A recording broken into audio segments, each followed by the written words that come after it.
Kasut rosak biasanya berakhir di sampah. Namun, di lorong Kuantan Cobbler, kasut ini mendapat nafas baru.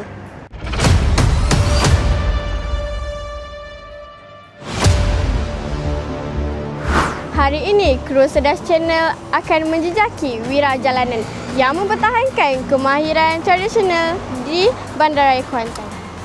Kenali susuk tubuh cekal ini Encik Zainuddin bin Rashid atau lebih mesra disapa Pak Din.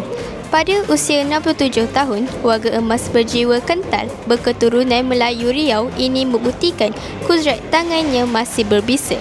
Terus tekunnya menyambung warisan sebagai wira jalanan Kuantan. Sekarang saya bersama Pak Cik Zainuddin bin Rashid yang dikenali sebagai Pak Din. Pak Cik, berapa lamakah kerjaya Pak Cik dalam bidang ni? Daripada tahun 90 Cik kerja ni ya.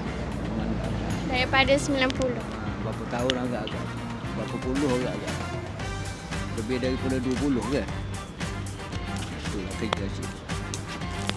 Pengalaman berpuluh tahun membolehkan mereka menyelamatkan pelbagai jenis kasut. Pak Cik, apa yang mendorong Pak Cik dalam perniagaan ini? Perniagaan ni memang leceh nampak kan. Mungkin orang yang terbawah dalam pandang masyarakat, orang yang paling bawah. Tapi ini kerja yang paling senang tau. Kita kadang-kadang dapat juga bantu orang kadang. Inilah kerja yang tak makan tenaga sangat. Itu sajalah. Komuniti tukang kasut di sini tidak bergantung kepada mesin automatik. Mereka menggunakan kemahiran tangan, jarum dan penukul. Tukang kasut Kuantan Cobbler membuktikan perniagaan tradisional masih relevan dalam masyarakat kita. Perkhidmatan mereka menjimatkan kos dan menyokong kelestarian. Saya, Nur Syahzan Nabilah melaporkan untuk Cerdas Channel.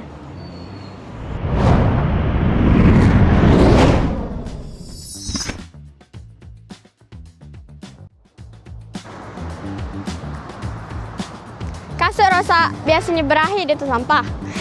Mendapat kasut. Namun di Kuantan Cobbler kasut mendapat namun sebenarnya hari ini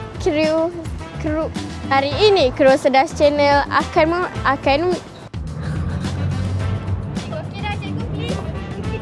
ambil bateri.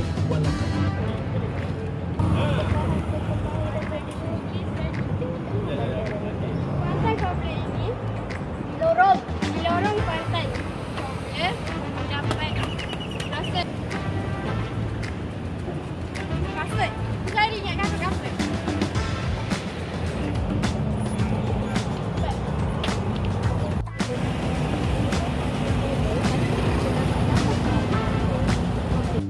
Nafas baru. Ya, bersama sangat dan kadang-kadang kita berada.